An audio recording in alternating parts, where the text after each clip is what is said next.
to get our communities ready for the winter dig as part of our seasonal winter warmers campaign, which is all about keeping our communities connected and cosy during the darker days. Eden Project Communities recently hosted a tree talk and tree giveaway with Birmingham Tree People. And at that, we were treated to a really fun and engaging workshop on everything from tree identification to tree care by the wonderful Tonya. So we thought we'd bring a version of that to the wider network with some simple ideas that you can develop to bring people together in your community using trees. Maybe you'd like to stretch your legs and plan a winter walking trail somewhere in your local area to enable others to discover the delights on your doorstep or green space. Or perhaps you're even thinking about organising a winter dig session in your community with a tree planting event. Firstly, you're in the right place to make that happen. And we'll be sharing some useful links in the chat to help you get things going. And we'll also be heading into breakout rooms during the session just to help facilitate those connections, but also the sharing of ideas from everybody taking part this evening. So please don't run away. You can have no ideas or all of the ideas, but you might learn something new from someone who has much more experience than I have. So, okay, so for almost 7 years, Tonya has been chair of Birmingham Tree People, which works to promote, protect and plant trees in Birmingham. And they run free monthly training and a level 2 in arboriculture, as well as tree planting sessions in the winter. So it's over to you, Tonya, to initiate a group tree hug. Yay. Thank you so much, Darren. Thank you so much, Sam. I'm so delighted to be here. Thank you very much for letting me join you this evening. So we've got some slides, which we're gonna show. So tonight is a mix of me chatting, but also we'll have some breakout rooms and some discussion. So opportunities to kind of think about trees, and we're going to do a tree identification as well. But don't worry, it's not a quiz, really. You know, it's okay to have wrong answers. I'm not going to be marking your homework. It's going to be fun. Okay, so tonight's session is all about trees and how we can use trees to bring people together, particularly in the winter when there's not a lot of other things maybe going on.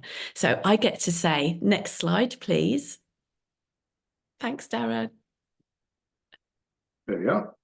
Perfect. So Darren's already said a little bit about Birmingham Tree People, and we're a group of volunteers, although we do now have 2 workers as part of a project that we have with the National Trust called the Urban Forest Accelerator. We're based in Birmingham, and I bet most people don't think about Birmingham and trees as being particularly synonymous, but actually we've got over 1 million trees in Birmingham. So it's a really green place. And I put some pictures on here just to kind of show all the things that we do. So we're a tree city of the world, and Birmingham Tree People help to kind of get that accreditation. And we do lots of citizen science projects and things like that. And that's some of our volunteers in their high-vis jackets. And we do tree trails and all sorts of, I think, really interesting and fun things to kind of engage people in trees. Because there's so many things to do around anything to do with trees. And we kind of do things from tree planting, but all the way through to learning about trees. So we run a level 2 arboriculture course, and we have free monthly training online and in person as well. So yeah, loads of things. Okay, so next slide, please, Darren. Okay, so I love trees, and I think most people I talk to on the whole love trees as well. But I just wanted to start this evening by thinking about why trees are important and what are some of the benefits that we get from trees. So I was wondering if we could go into breakout rooms, and Sam's going to organise this. And please, in your breakout room, if you can think about the benefits that trees provide. So it might be benefits for humans, for wildlife, or just the general planet. But what are the things that trees are really good for?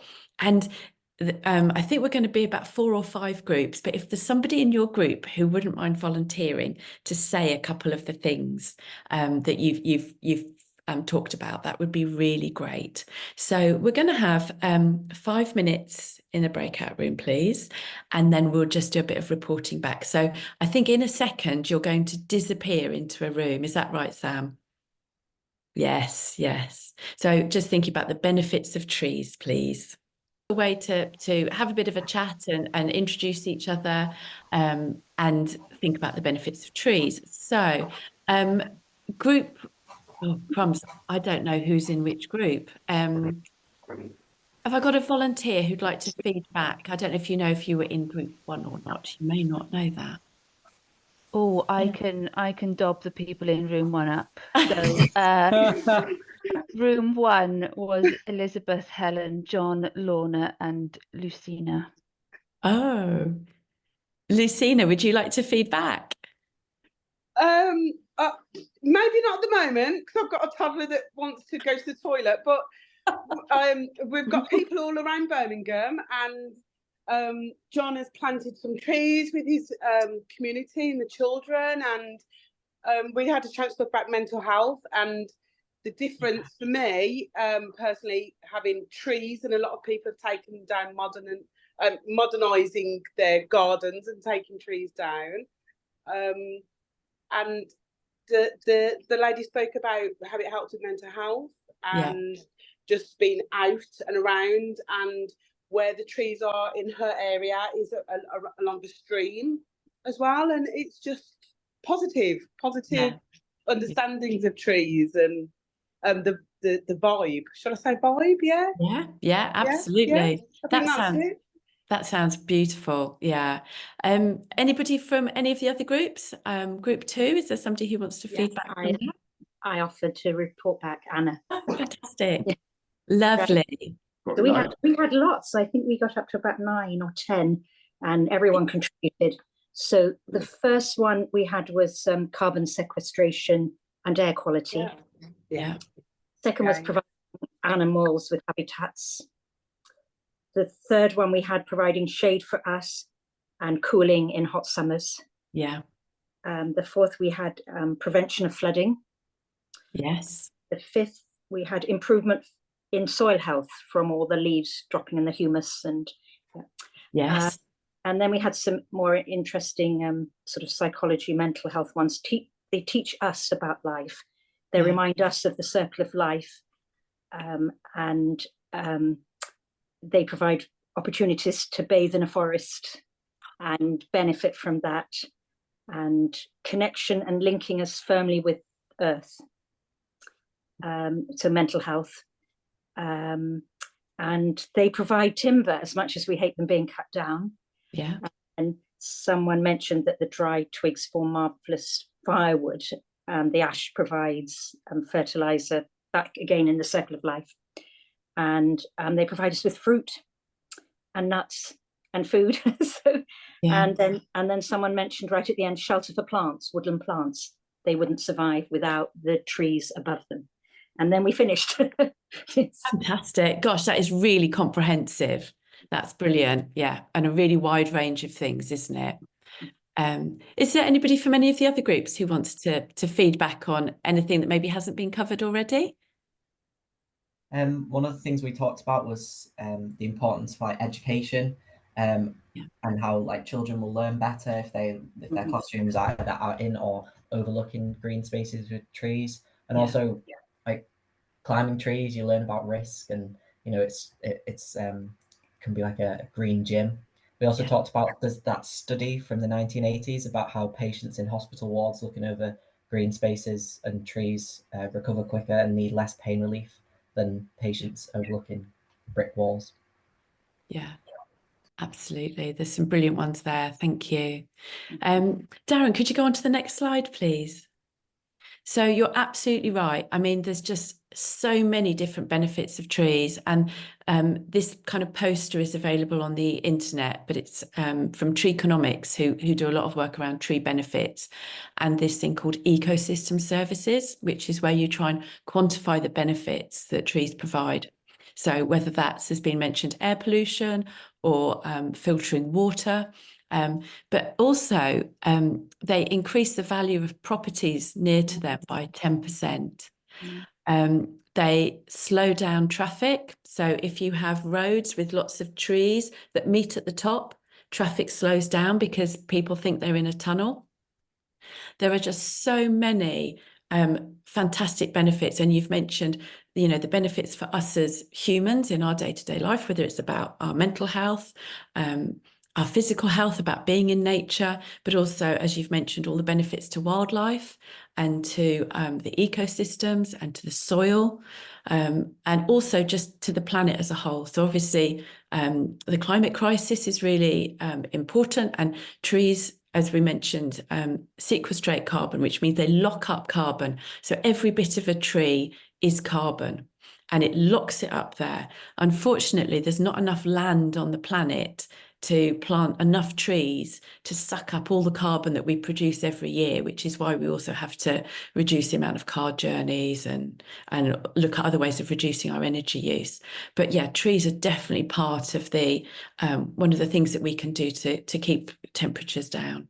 Heat island effects, they have a very cooling impact, particularly in cities. So because they transpiration, the way it pulls the water through the tree from the soil out into the leaves, they cool all the air around them and us as well.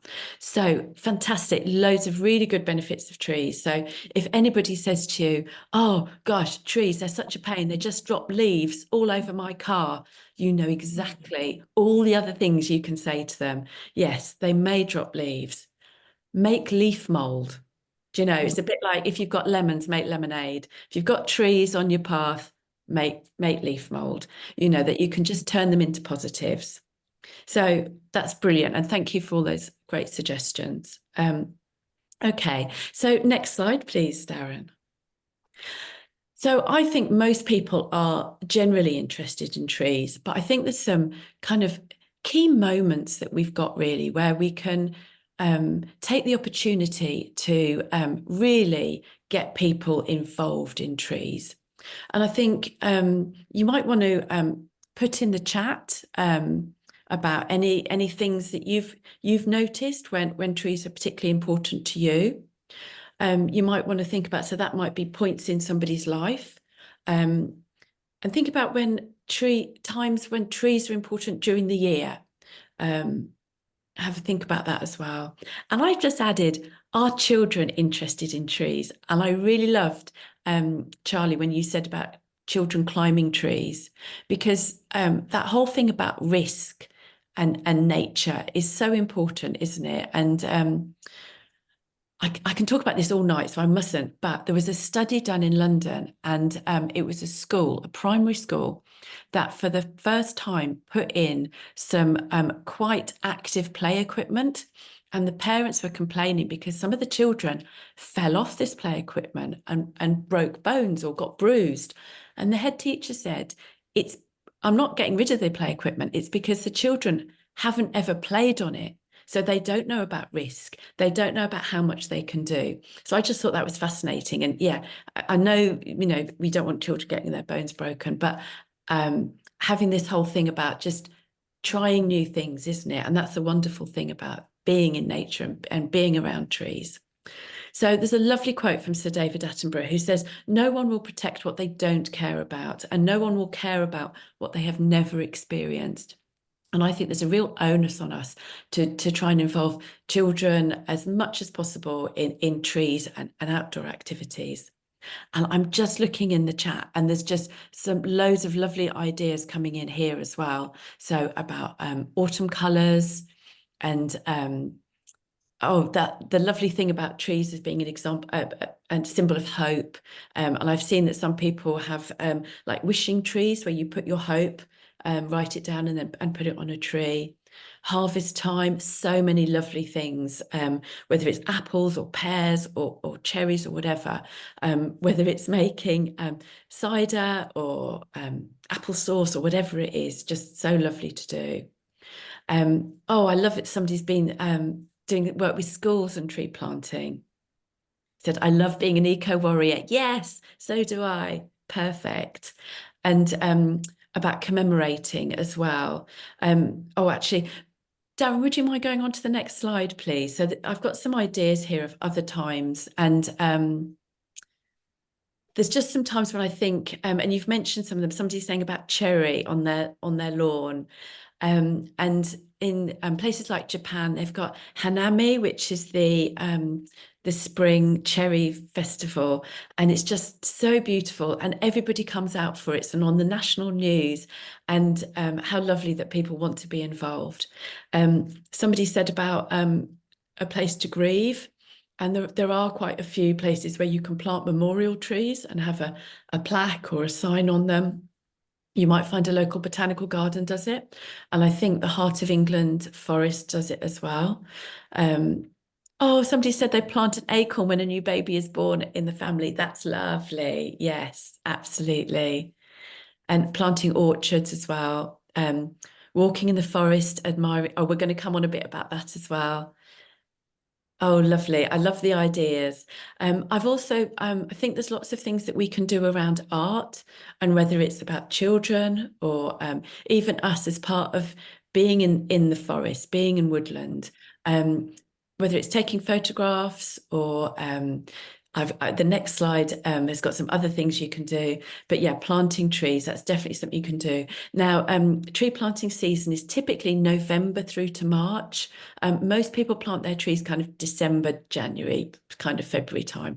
But yeah, it's quite a limited season for tree planting. But I think that, you know, if we haven't got the right kind of time for planting whips or bigger trees, then we should be planting acorns and various tree seeds as well to kind of inspire us to do things. So Darren, can I have the next slide, please? Oh, I thought there was one about nice pictures. Maybe that's next. Okay.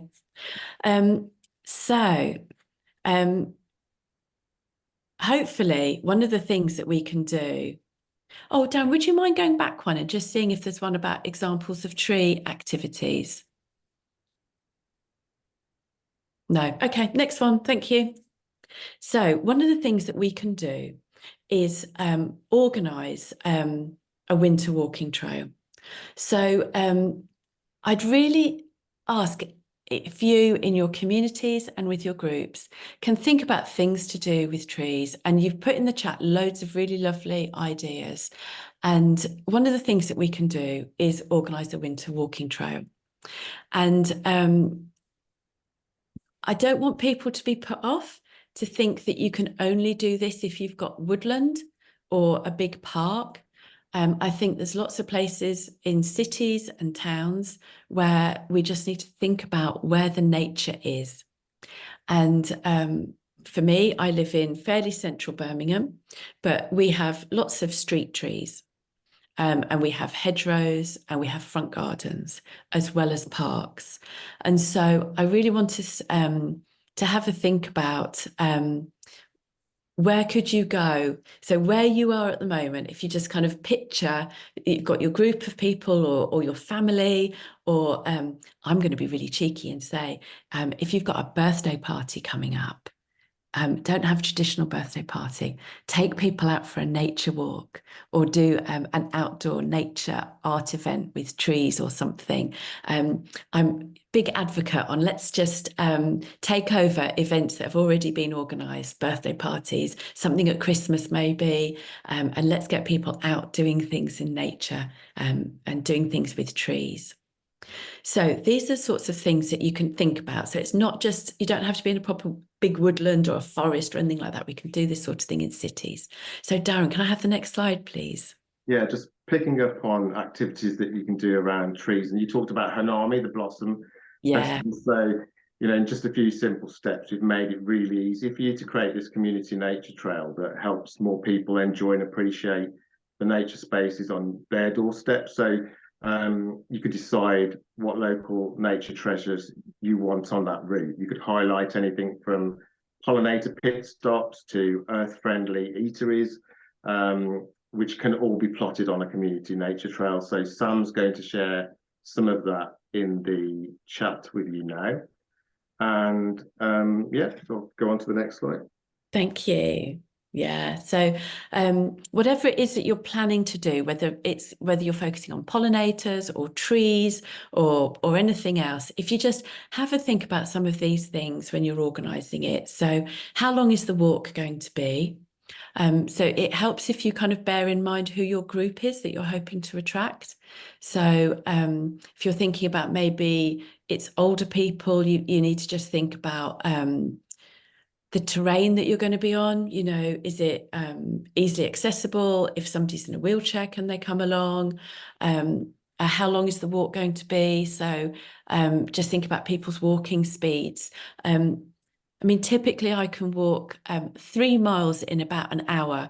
I have to tell you, when I'm doing something around trees, it's 3 meters in an hour, because I'm spending so much time looking at each tree and talking about it with my colleagues. And so you kind of have to kind of imagine, well, how long is it going to take if we kind of have to keep stopping because we're asking questions, or we're taking photographs, or we're having a look, or we're doing a bit of art.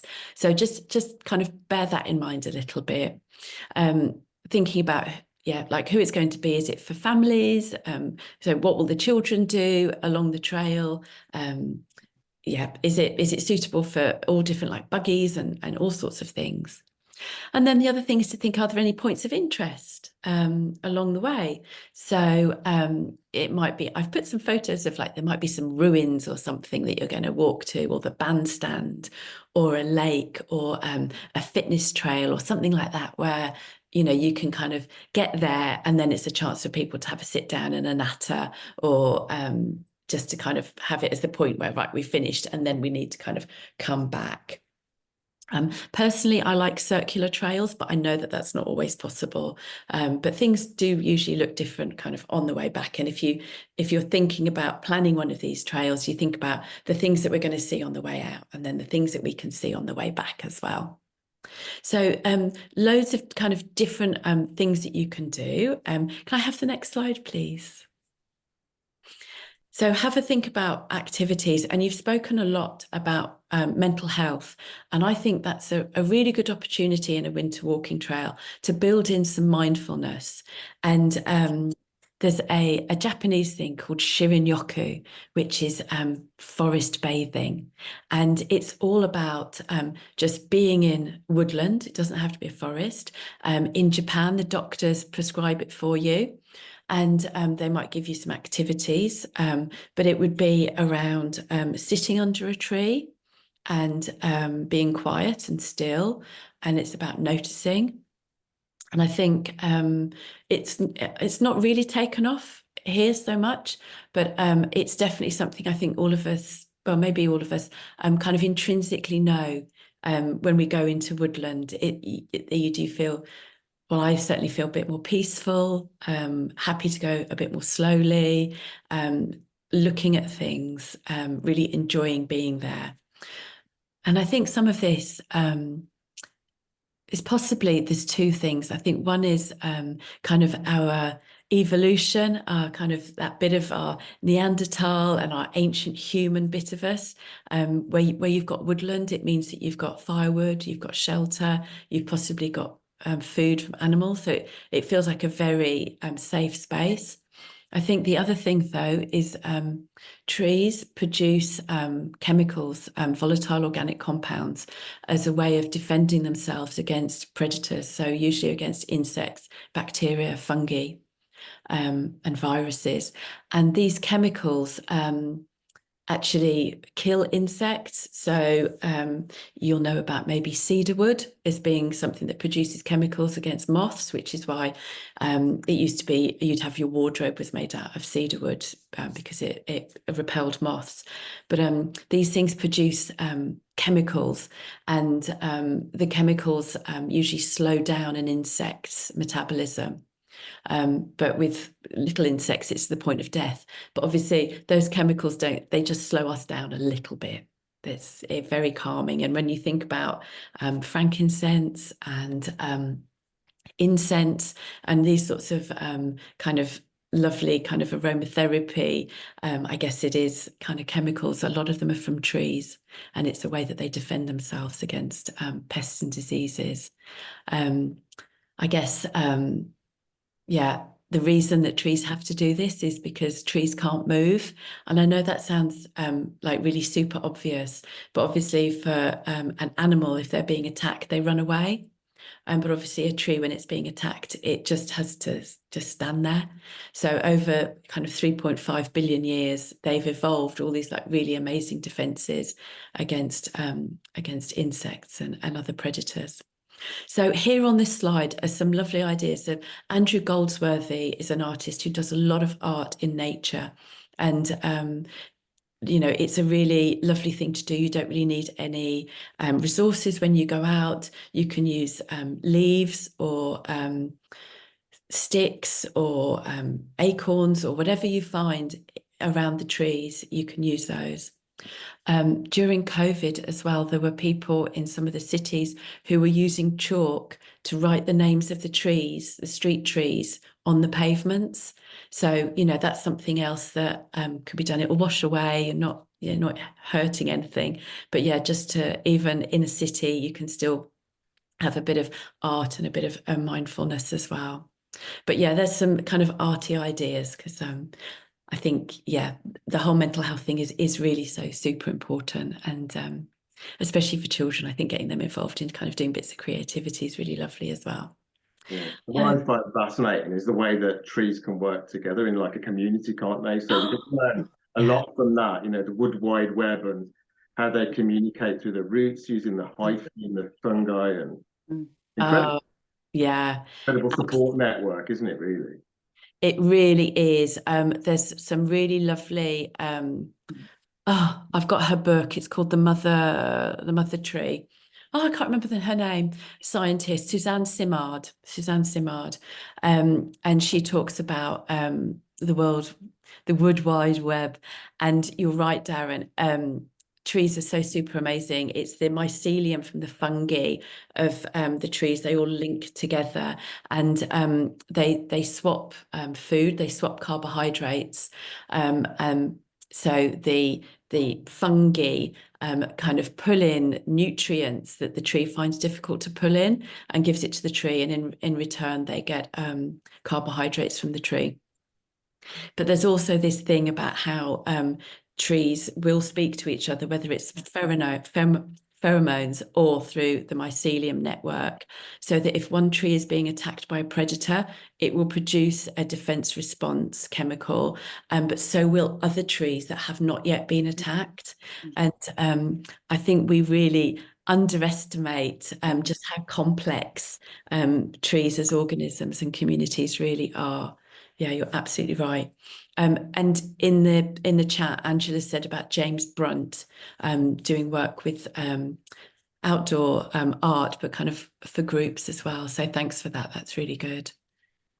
That's great. Okay, can we have the next slide, please? Because it's now tree identification time. So in the chat, please, if you know what this tree is, please write it in the chat. I think we've started on a nice, easy one, haven't we? But there's Yeah, plenty of time for you to get your head around this section.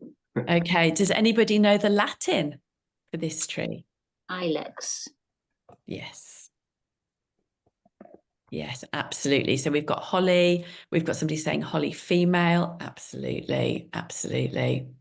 Ilex aquifolium. Great. That's the full species name. That's great. Darren, could you move on to the next slide, please? Because I think people have cracked this one. Real horticultural experts on tonight. Yes, that's good. So I was just thinking, if you were going and doing a winter warmer walk and you were going to be looking at trees, you don't actually need to know the Latin name and loads of technical botanical stuff. I think you can go through your trail, and I think people are interested in all sorts of things. So for me, I would be talking about holly, and it's evergreen and it's shiny leathery leaves, and talking about the berries. And if you wanted to, you could talk about how there were separate female plants and male plants, and that's called dioecious. So some trees have them on separate female trees, separate male trees, others don't. You could talk about the prickles. And you know, I was saying about trees can't run away. Well, prickles are a browse response. So you will find at the top of a holly tree, the leaves are less prickly. And that's because they're not getting eaten by herbivores or pruned or knocked against by cars or whatever it is. So the holly, something in the holly, and this is the bit that absolutely blows my mind, is how does the holly tree know it's being browsed? So there's obviously chemicals, some sort of chemical reaction that goes, I've been bitten or I've got a bit missing, that sends chemicals out to increase the amount of prickles. And yes, Ruth's picked up on this. Bottom leaves are prickly and the top not. So I think that's a really interesting thing to mention. Holly trees, they can live for 300 years. We tend to think of them as being very much like a hedge plant and not very long lived, but actually they can be really long lived.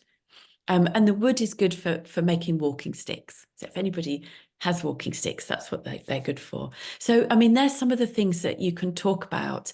And one thing I've found is just kind of opening up the discussion when we're talking about trees is most people have like a little anecdote, or they've got something that a grandparent used to do, or somebody will say something about, oh, you know, something they've done that was cooking with the food or not cooking, or something about wildlife. So I think asking people in your group when you're doing the tour, what do they think and what ideas they've got? Okay, so next one, please, Darren. And before we do that, I learned because of you doing this session that you could there's a butterfly called the holly blue, which lays its eggs on the holly, but in the autumn it actually lays its eggs on ivy. So there's another little fact for you. Yeah, it's fascinating, isn't it? Absolutely fascinating. Oh, and Dave said about holly protect the tree. Yeah, berries for the birds to eat. Absolutely. Okay, so any ideas of what this one is? Yeah. Yeah, so I've got coming in the chat, I've got Rowan or Rowan. Yes, anybody know the Latin name? It's sorbus. It is, it is. Anybody know any other names that it's called? Mountain ash. Mountain ash, that's right. So next slide, please, Darren. So the mountain ash, it's called that because people thought that the leaves looked like ash leaves, but they're completely different species. It's got nothing to do with ash whatsoever. It's actually a sorbus. So it's the sorts of things you could talk about would be it's deciduous, which means that it loses its leaves in winter. It's part of the Rosaceae family. So anything that, well, most things that have berries or fruit like apples, pears, cherries, anything like that, they're part of the Rosaceae family. It's a huge family. And obviously, we've been breeding over the years to all the hundreds of species of apples that we've got and the species of pear and cherry. But they would all have come originally from millions of years ago from wild roses. So if you think about the rose hip, you know, it's just evolved into all these different shapes and all these different forms. It's fascinating. So yeah, the berry is really good source of food for birds in the autumn and winter. Native tree to Scotland. It's a nice, quite a small tree. So it's planted a lot in kind of small areas in cities and in back gardens, and lots of myths around Rowan. So my family, we're all from Scotland, and there's a thing about keeping the witches away. That's what it was used for. But I don't know if anybody else has got any myths or stories about Rowan that they can pop into the chat. But certainly there are lots of things about it. And I think if you asked people in your groups for ideas, I'm sure they would have things to say. And Darren, haven't you got something about Yeah, I think berries? they're seen in churchyards because they're thought to ward off evil, aren't they? So, and also when you're talking about the Rosaceae family, the apples, they actually look like a mini apple when you cut them in half. Yeah. They're absolutely full of vitamin C. Great for rowan berry jelly. So you can go out and collect some of that, but leave some for the waxwings. Yeah, yeah. Oh, and Charlie says in his village, the branch to protect from evil had to be from a tree that you'd never set eyes on before. Oh, that's really interesting, Charlie. Okay. I just think there's so many lovely stories about trees, aren't there, and how they kind of protect us in so many different ways. And this is the beauty of sharing those stories, isn't it? And then we can Yeah. pass that on to other members in the community through a community nature trail of some sort. Yeah, absolutely, absolutely. Okay, can I have the next slide, please, Darren? Okay, any ideas what this is? If you just put it in the chat, brilliant. Yes, oak, oak. Do you know, when Darren and I did this just before Christmas, I was really mean to everybody. And because it's winter, I just brought along a bunch of twigs and said, identify the trees from the twigs. And we had some dead leaves, didn't we, Darren? Yeah, But I thought that's too very cruel. inventive. That's so doing a tree ID in winter can be a little bit challenging, I have to say. But yes, this is an oak. Quercus is the Latin name. So if you could go on to the next slide, please, Darren. You've also got like swatches that you can use to help as identification, can't you? So, oh, that was very well timed, Tanya. And also don't forget to use your local charity shop, because I picked this book up from one of them as well. So always worth having a browse. Amazing. Do you know, all of Oh, those my goodness. I have bought from charity shops. I would really say there are loads of books that you can buy in the shops. But yeah, I go to charity shops and pick them up for like 50p. Yeah, Fantastic. No, that's really good. So yeah, so this is oak tree, Quercus robur, and it's a native tree. It can live for 1,000 years. So they say an oak tree takes 300 years to grow, 300 years to mature, and 300 years to die. So they're very long-lived trees. They're deciduous, so they lose their leaves in winter. But you will notice that some oak trees keep on their dead leaves all winter, and we're not entirely sure why, because it's not every oak tree that does it, just some. Acorns produce masses of acorns. And if it's a good year for acorns, it's called a mast year. And you might come across this thing, it's called pannage. So on commons, locals would have the right to put their pigs to eat the acorns, and that's at the right of pannage. And I've stuck in here about lammas growth as well. So coming back to this thing about, as usual, a tree can't move. So if a tree has its leaves nibbled away by caterpillars in the early spring, the good thing about an oak tree is it has a second set of leaves that come out in the summer, and that's called lammas growth. So later on in the summer. So it means that there's always leaves on the tree. And leaves are really important because that's how the tree photosynthesizes. So that's how the tree makes its kind of sugars and carbohydrates, is through this amazing process called photosynthesis. And that's how it takes in the carbon dioxide, takes in water, produces oxygen for us to breathe, and makes carbohydrates that it makes into wood and uses to like fuel all its processes. So yeah, that's why leaves are so important. I'm just looking in the chat here and about the work that Archie Miles has done around Heritage Tree Wales. I think Archie does a lot of stuff on ash trees as well, doesn't he? I think he's got a book on ash trees, which is beautiful. And the oak tree is the king tree from June to December, and holly becomes the king tree in Celtic mythology. Oh, that's interesting. Yeah, I have a feeling that oak tree is very important in terms of Celtic and older kind of religions and communities as well. I think we're going to be able to write a book after this chat. It's going to be pretty amazing, isn't it, to go through all that? It is, it really is. But I really don't want you to have to think that when you're talking to people about trees, you need to know all of this stuff.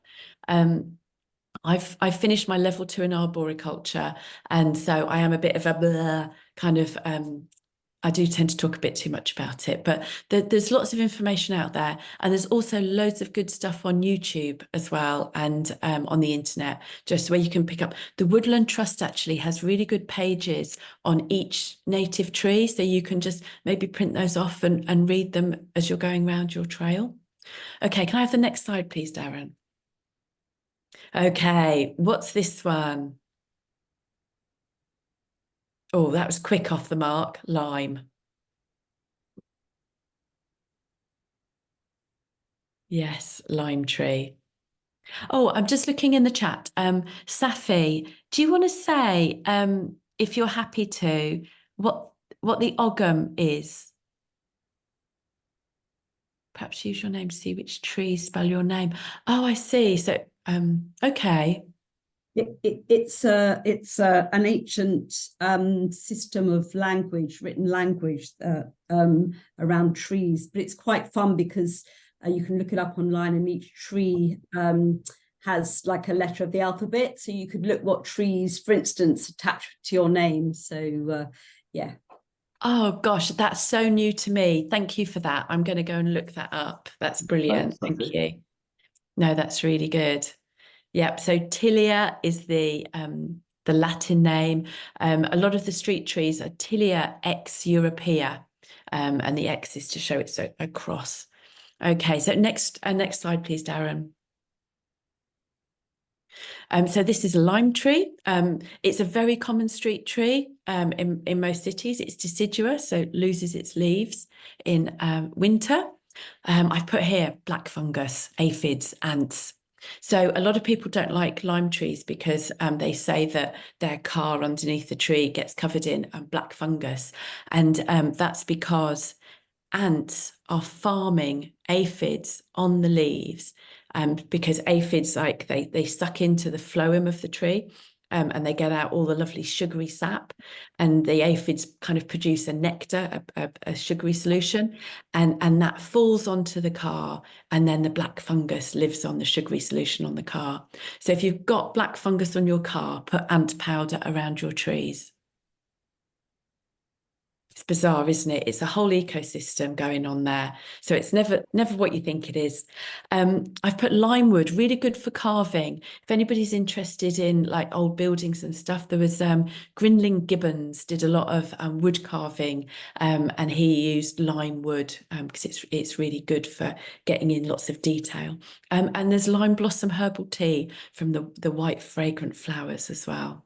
And they're used a lot in tree avenues, aren't they? Because they can cope with being pollarded, isn't it? And also cope with those urban environments. Yes, yeah, you're absolutely right. They do well in urban environments because the lime tree is, there are very few species of lime tree. So they're very good at fending off pests and diseases. I won't say they're completely indestructible, but they do very well in stressful situations like cities and towns. Oh, Safi, thanks for putting the link to Ogham in the chat. That's great. Thank you. Okay, next slide, please, Darren. This is the last one. So any ideas on this one?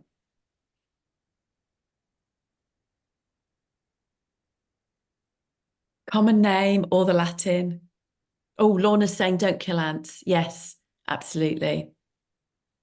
Horse chestnut. Yes, yep. That's right. Anybody going to take a chance with the Latin? Aesculus, that's right. Hippocastanum. Brilliant. Can we have the next slide, please, Darren? So horse chestnut tree, it's technically not a native to this country. It was introduced in 17 something, but, you know, so common as a street tree and a park tree normally. We get conkers in the autumn, which are just so beautiful to look at and good fun to have and to hold, and you can play with them. Beautiful white flowers in these kind of tall spires. The flowers turn red when they've been pollinated so that the bees don't see them. I have to say, in our cities, horse chestnut are really under threat at the moment. So loads of problems with bleeding canker, leaf miners. You'll often see horse chestnuts with brown leaves, kind of even as early as August. They're really struggling, and with the climate crisis and how hot it's getting in some of our summers, some of our trees are really struggling, and particularly horse chestnuts at the moment. So I'm not sure how much longer they'll be around, a bit like ash trees as well. They're really struggling. Ruth's saying that the Celtic wheel mythology is a tree for each month. Yep. Oh, and making soap and laundry liquid from the conkers. That's brilliant. One of the other lovely things about horse chestnut is the reason it's kind of linked to horses is because the scar on the branch from where the leaf comes off is shaped like a horseshoe. So, that's the common reason why people think that they're called horse chestnut, because actually the leaves aren't very edible for horses, so they're not really used as horse food. But it's that leaf scar. So if you've got a horse chestnut on your trail and you're having a look, do have a look if you can see that the leaf scars as the horseshoe. They look really good. That's brilliant. Okay, so I just need to check and see how we're doing for time, because I usually massively overdo that one. Okay. On time. I think we're kind of bang on time. Whoop, whoop. Okay, so Darren, if I can have the next slide, please. So if you were going to organise a tree identification trail, and hopefully, I really hope I've given you the confidence just to be able to think that you could do a trail, even not knowing very much about the botany or anything else about the trees. Certainly when I do my tree trails, I cheat and I take along a couple of books, and also on your phone there are some apps that you can use, iNaturalist, PlantSnap, and there's several others that are quite good at identifying trees, because you'll always have somebody who says, what's that tree? And you're thinking, well, that's not in my tree trail, so I haven't identified it. But yeah, there's some good apps around and some good books as well. So when you're thinking about organising a tree trail, which I really hope that you do, if you just kind of follow some of the thoughts about organising like the winter warmer trail that we were talking about, think about how long the trail is going to be. So if it's in a park or along some streets, just have a think and kind of map that out. Identify your trees first, if that's possible. Identify the main ones that you're kind of going to stop at, and try and think about something to say for each one. It doesn't have to be a long thing, but it might just be about pointing something out. So you might want to get people to put their hands on the bark and feel the bark. So some of our oak trees and our older lime trees have got really beautiful, really rugged bark that feels great to touch.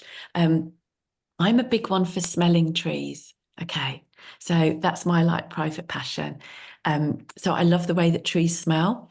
And sometimes that's the bark if it's like a cedar, or the resin if it's a pine tree, but it might be the flowers if it's a lime tree, or even just kind of crumpling up the leaves. So if you're in an urban area and you've got liquid amber trees, you can just crumple up the leaves and they smell lovely. Oh, and Paul said about bark rubbing is good as well. Yes, you could give everybody like a crayon and some paper just to do that as you're going round. That's a really good idea. Think about the timing of when you're going to go round and do that. So it's your timing during the year. I love doing tree trails, but a tree trail in the middle of winter is not only cold, it's also very difficult to identify some of the trees. So ash is an easy one because it's got black buds at the end of the stalks, but some other trees, I just look at them and I go, I have no idea. So I cheat massively and I look underneath the tree to see if there's any leaves that have dropped, and then I try and identify the tree from the leaves that are on the ground. So I think a good time is like when the leaves have come out, and I think another lovely time is autumn, when you get all the autumn colour as well. Think about who to target, who to attract. Is it going to be a family activity with kids? Is it for your 40th birthday party? And so you're going to do something around birthday treats at each for your guests or something around the trees. Who's going to manage and organise the event? So is it your residents association or your park group or your community group, or is it just a bunch of friends and you're going to have to organise it all? Think about publicity. So how are you going to get the word out? What are you going to do if 50 people turn up? Are you going to split them into small groups? Are you going to turn people away after a certain amount of time? So have a think about publicity, how much to do and what you'll do if you get lots of people. Health and safety is really important. When I've organised my tree trails, I have actually walked the tree trail just to make sure that there weren't any hazards. So usually it's fine, but leaves can be really slippy. So if you're doing something in autumn, just being aware if it's rained a lot, you might need to have a think about that. And if you're doing it in a park, are you going to keep to the paths, or are you going to ask people to like go across the very muddy parkland? So just have a think about some health and safety things as well. But there's loads of good guidance that Eden Project has, isn't there, Darren, about how to look at some of these things? Yeah, and we'll be posting some more stuff in the chat shortly as well. But I'll be delivering a winter walking trail in Cambridge actually at the weekend, so I'm just making a note of those tips on there. Yeah. I think events like being out, and whether it's Tree ID or just winter walking, they're just brilliant. But there are things that you do have to think about first, just especially if you're inviting people that you don't know along to it, just in case. But yeah, that's lovely. Oh, and somebody said about the Woodland Trust have got a good app specifically for trees, so that's really good. Have that for on your phone. Oh, Andrea's saying they numbered the trail so no one got lost and kids had to find the numbered hats to stay on the trail. That's an excellent idea. That's really good. In Birmingham, we have some tree trails on we have a map of all the trees in Birmingham called Tree Plotter, and we have digital tree trails on Tree Plotter so that you don't even have to have somebody telling you what everything is. It's already on there and you can follow it kind of in your own time when you want to go round. But I think lead walks are really good fun, and it's a really good opportunity to kind of get people together. And the thing that I'm always surprised about is when, well, I shouldn't be surprised, but when I'm doing tree trails, is how knowledgeable people are. They're either gardeners, so they know about this. And I had somebody, and she was so knowledgeable about the birds and insects, and it really added to the tree identification as well. It was just so interesting. So that's great. Okay. So can we have the next slide, please, Darren? So we've talked a bit about winter things, and I now just want us to have a think, please, about tree activities this spring. So hopefully, we've still got a bit of time to organise something before the spring starts, but I'd really like us to just maybe have, I think 5, 6, 7 minutes in breakout rooms to think about what activities you could organise this spring. So there are loads of things that we've kind of been through today, and I know it's been a bit of an information overload, but I think this is a really good opportunity to have a think about practically what could you actually do this spring with your groups. So Sam, I think you're going to put people into rooms, please. Sure. Yes, this is just a 10-minute breakout room, and then you'll have 1 minute to close the conversation so that you don't get that dead out, chuck out moment. So here we go. Lovely, thank you. I think Lorna's gone out to see some trees. Oh, lovely. I've been looking at some, yeah. Yes, brilliant. Very brave. Actually, when we were talking about times when you would go out and see trees, we didn't really talk about whether you should go early morning and hear the birds song, or at dusk and get those beautiful silhouettes of trees against the sunset. Yeah, there's so many lovely times to go out. So I think we're just waiting for a few more of the groups to come back in. I think we're all in, Tonya. The doors are closed and we're in. Fantastic, that's great. I'm wondering whether there's anybody from group 4, which was Andrea, Beatrice, Ethelene or Paul, who wants to feed back any ideas that they came up with at all for things they're going to do this spring.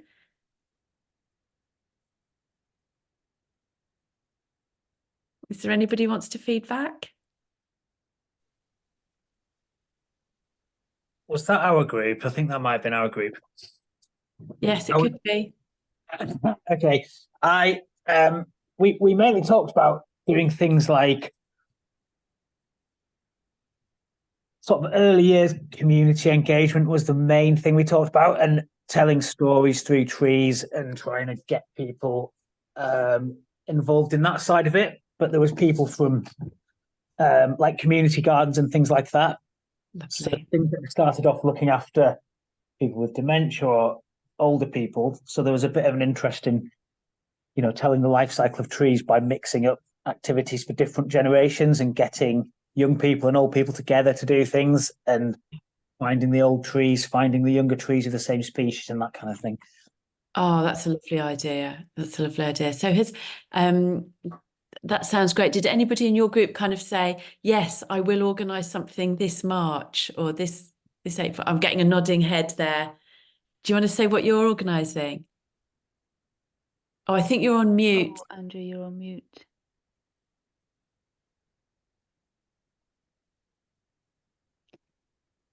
If I send you a prompt, that might help. There we go. Does that help you unmute?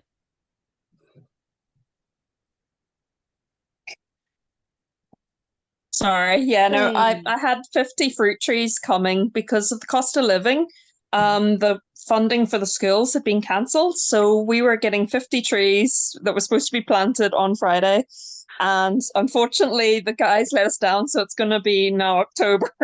So that sucks but we were getting a cross-generational kind of thing with the thing, but we were also trying to help support like their cafeteria. So we're feeding children, but showing them where food came from, using the trees, but we were planting them in a way to dry up the land, because where we are, we're right by a loch and there was unusable land. So we have now going to have a learning space where we can work, bring communities together. So we've got the community centre, which I have the food garden, and it's like a healthy living food garden, but we're showing people how to grow on a budget.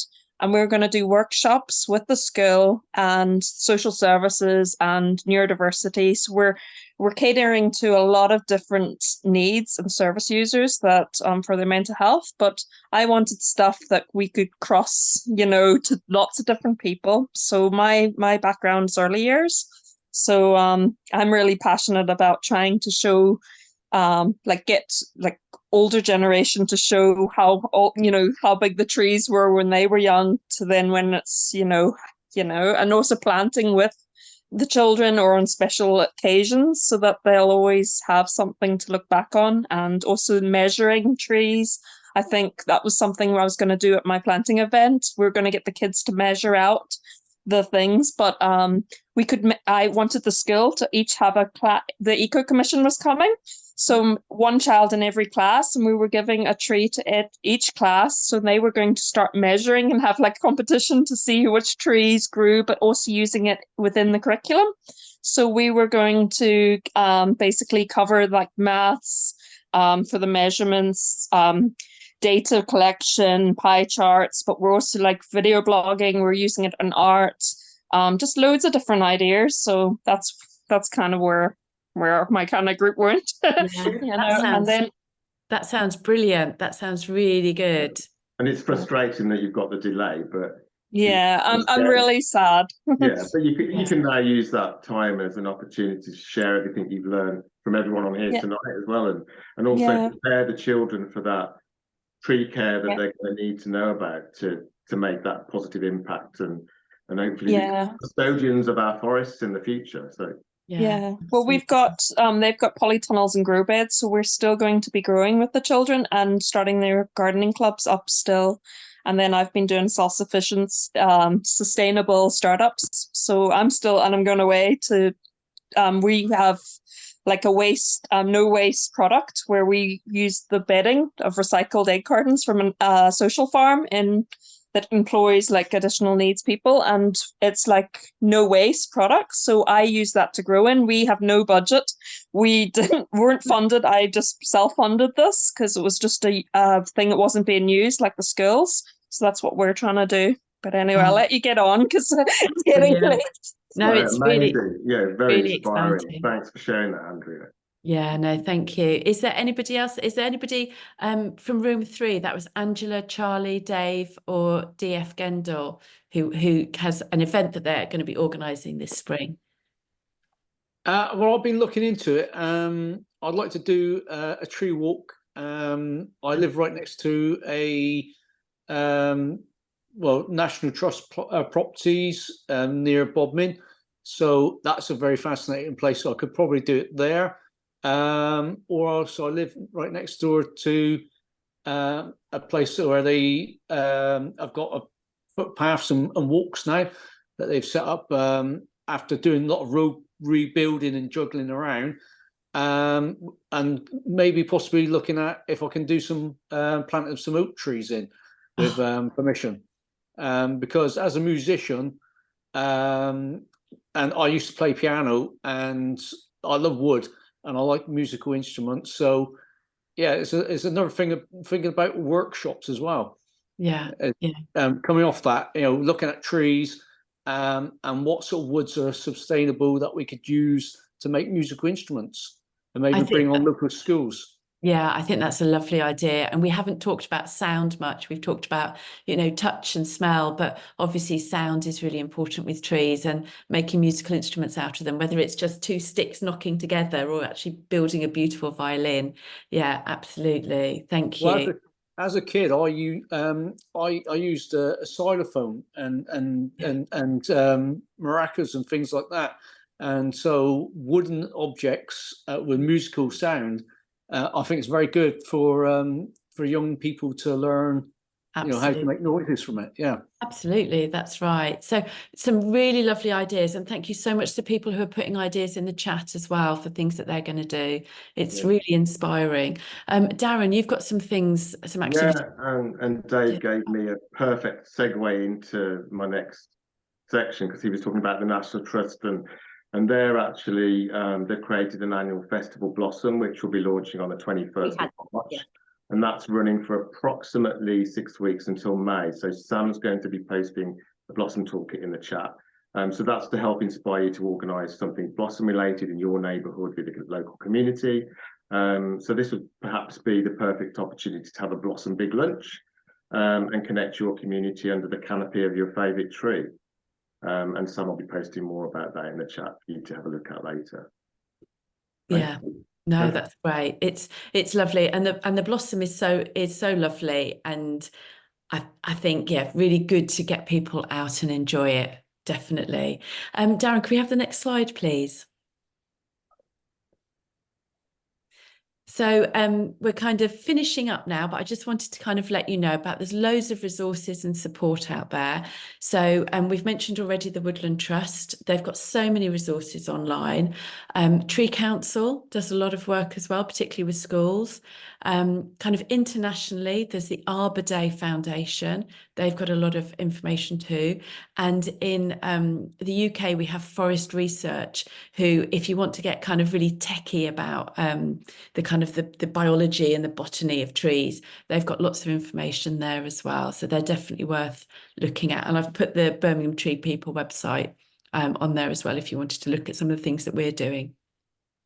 Can I have the next slide, please, Darren? So this is a call to action. I hope you've enjoyed tonight's session. I hope you're feeling kind of energized and thinking, yes, I can do something about trees. Be fantastic if we organise something about trees. So if you were able to each think of something you could do, big or small, it doesn't matter. And I'd say even if it was taking your own family round and looking at some trees this weekend, that's great. But please also think ahead, have a think about tree planting for next year. So that would be from December 24 through to kind of March 25, which I know seems like an awful long time away. But as Dave mentioned, you've kind of, if you're going to do tree planting, you need to get permission from the landowner and all sorts of things. So it's not an instant thing. And I'd say, please start planning for that now and having a think about what species you're going to plant and where you're going to plant them. And my other call is, please just look after trees locally to you. The summer wasn't too bad in 2023, but if we have another hot summer this year, a lot of our newly planted trees will really struggle for water. And it's really great if you can encourage people to water the newly planted trees, just to keep them going. And please just look at trees. And if you see one that's looking particularly damaged or diseased, let the landowner know. That can be the city council or the borough council or the parish council, or it might be a local landowner. But do keep an eye out for trees. They give us so many benefits, and there's so much that we can learn and get from trees. I think if there's anything that we can do just to make sure that they're in really good health, then that's great. One thing I was going to say about trees is down by Trago Mills, on the Liscard by the railway place, we had a lot of subsidence because of heavy rain and water, and someone from the council or whoever it was removed a load of trees but didn't replace any trees back. And what they found was that the underlying land started to crumble away and part of the road had to be rebuilt. And they've now thankfully put trees back in. They've realised the error of the ways and the roots hold all the earth back together again. They really do. Yeah. And yeah, boy, do we miss them when they go. Absolutely. They're so crucial to us. There's some really lovely stuff in the chat about we're all tree wardens. If anybody wants to go along to one of their planting days, thanks, Charlie, that looks good. And also some top tips about community tree nurseries and people who have, somebody has 2,000 trees arriving next week. Oh, Ruth. Good luck. Good luck. I thought it was bad with my tulip bulb planting, but that does take the first prize, I think, for planting. My tulip bulb from you, Darren, has flowered and it's beautifully pink. So thank you very much. That's one of my favourite flowers, tulip. Yeah, fantastic. That brightens up the spring. So yeah, but it's been amazing, as I knew it would be. And the chat has been on fire, so it's literally a hot topic, excuse the pun. So thank you all for joining us this evening, and huge thanks to you, Tonya, for giving up your time to deliver this workshop. It's really appreciated. And we know that spending time outside helps physical and mental health, but shared green spaces really do help bring people from all backgrounds together. And so if you want to help make your community greener and learn how to connect people with place, we've got loads of ideas and tips to help you get started, which Sam's putting in the chat. So I'll give you a chance to click on those so you've got them ready. And remember, small changes have a big impact. So just visit EdenProjectCommunities.com if you want to get involved with more things that we're doing. And we're looking forward to seeing you at an event very soon, hopefully. And I hope you enjoy the rest of your evening. Yes, good luck, everybody, with your tree planting and tree activities. Thanks all. Thanks for your time. Bye. Bye-bye. Bye.